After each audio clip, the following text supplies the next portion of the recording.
Magupit na naman tayo mga kasipag ng mulit plus mohawk.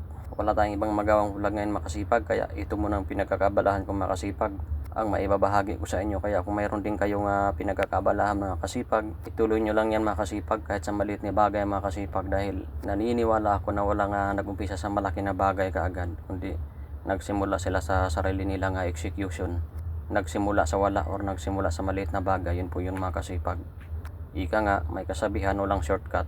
Kung may video kayo mga kasipag na kagaya nito mga kasipag, kahit anong pinagkakabalahan yung mga kasipag, at kung gusto nyo i-post mga kasipag o ibahagi, ay pwede rin naman dito mga kasipag sa page natin o dito sa group natin mga kasipag sa OFW kasipag.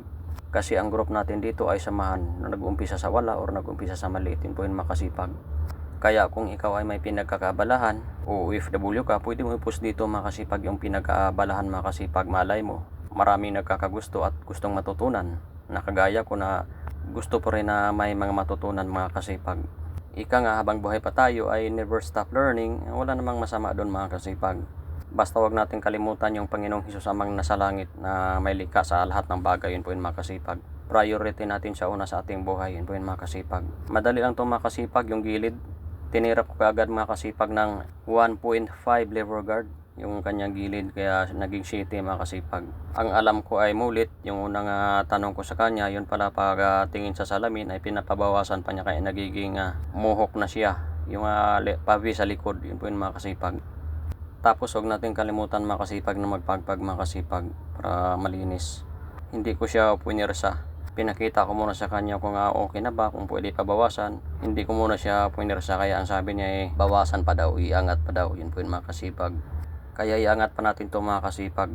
I-overcome na lang natin yung kanyang gilid, yun po yun mga kasipag, para mabilis. Gamit ang ating sukla, yun pinapabawasan niya mga kasipag, kaya nagiging mohawk siya mga kasipag. Sundin natin yung request ng ating customer. Ganyan lang ako magbawas mga kasipag, yan, para mabilis.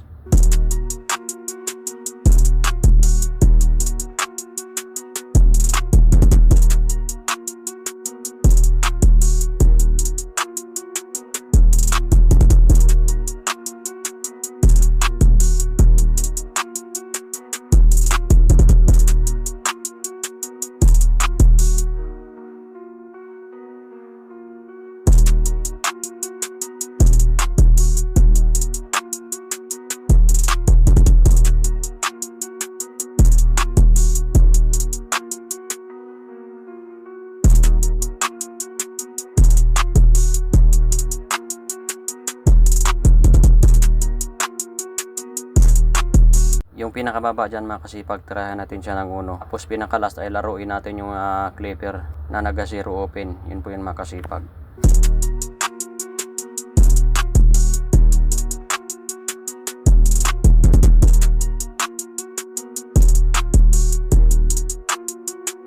Mag-aahit na tayo mga kasipag. Ahitan na natin siya.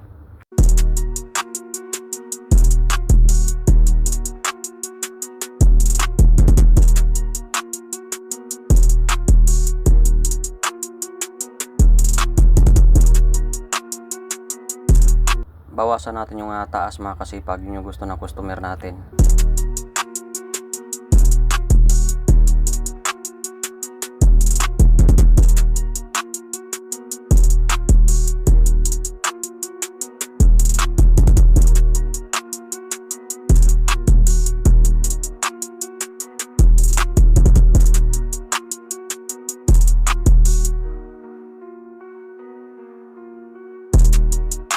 Gamitan natin ang trimmer mga kasipag para magbalance yung kanyang kapal mga kasipag.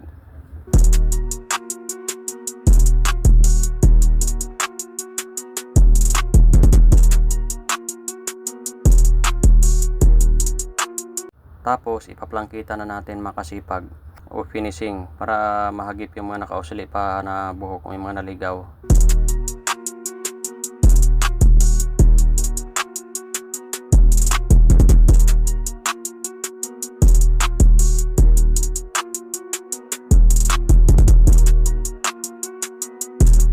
Ayan, natapos na yung kanyang gupit. Okay mga kasipag, tapusin na natin yung video natin mga kasipag. Kung nagustuhan mo yung aking simpleng video, pwede mo ko i-like, comment, and share or subscribe sa my YouTube channel.